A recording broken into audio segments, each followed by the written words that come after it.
Afghanistan, Russia, Ukraine, the pandemic and economic policies that have taken a toll on the economy with record 40-year inflation. Just some of the issues plaguing the Biden administration with falling poll numbers. Joining us right now, Dr. Mark Caleb Smith, director of the Center for Political Studies at Cedarville University, to break down some of these numbers. Dr. Smith, good morning. Thanks for joining us. Good morning. Good to be with you. Real Clear Politics shows President Biden averaging about a 40.6% approval rating with a 53.7% disapproval rating. Really, he's losing the most support at this point from his own party, but this has been a steady decline for the past 6 months. We know the party of the person at the White House typically loses seats during the midterms anyway. The president's popularity, a key variable in determining the extent of those losses. What do you make of these poll numbers and what's ahead? Yeah, there's no way you can really sugarcoat this for the White House or for President Biden. These are not good numbers. They do not lead well into the midterms. You know, on average, the president's party loses about 26 seats in the House and 5 or 6 seats in the Senate. With approval numbers like this, you wonder if it's going to be even worse for the Democrats. So not good numbers, but as you said, the data suggests that his decline is really coming from his own party, which I think is even worse for the president. It reflects the tension within the Democratic Party right now over the progressive wing and the more moderate wing, and that tension, I think, is spilling into these approval ratings. And how do these low approval ratings compare to what we've seen in the past as the president continues his second year in office?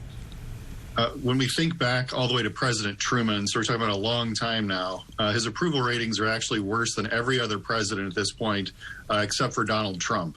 So his numbers are worse than Gerald Ford. They're worse than Jimmy Carter. They're worse than George Herbert Walker Bush. And of course, President Trump's is right there with him. And all those presidents went on to lose their next election. And so historically, very poor numbers. And again, I think an uphill battle for the White House. Another poll from the Pew Research Center shows just 1/5 of Americans believe President Biden will be a successful president. So just 20%, 43% believe he will be unsuccessful, and still 37% think it is too early to tell. Wow. This is interesting when you look at these numbers right here, because we are in a pandemic and also 40-year inflation. So what does the president need to focus on to improve these poll numbers and his messaging? What needs to be the focus at this point for him? Yeah, it's not messaging. There are real problems on the ground. As you said, we have generational inflation rates right now. Food prices are higher, gasoline is higher, appliances cost more, cars cost more. And since wages aren't keeping up with that, Americans are looking at a real decline in their standard of living. On top of that, the world stage has not been good for President Biden at all. Problems in Afghanistan, emerging problems in Ukraine. Right now, the White House just simply looks weak and it looks unable to deal with these crises. And so more than anything, I think President Biden needs to lead, and he needs to make a very clear direction and say, this is where we're going. This is how we're going to get there. We're not getting that sort of message at all from the White House. Dr. Smith, when you take into account some of the things you just mentioned, it's quite remarkable, don't you think, that 1/5 believes he will be successful, 37% still think it's too early to tell? It is a bit remarkable, I think, when you get right down to it. But to be fair to President Biden, yeah, it's still early in his presidency. Many things can happen over the next 3 years. If inflation gets under control, COVID gets dealt with a little bit better.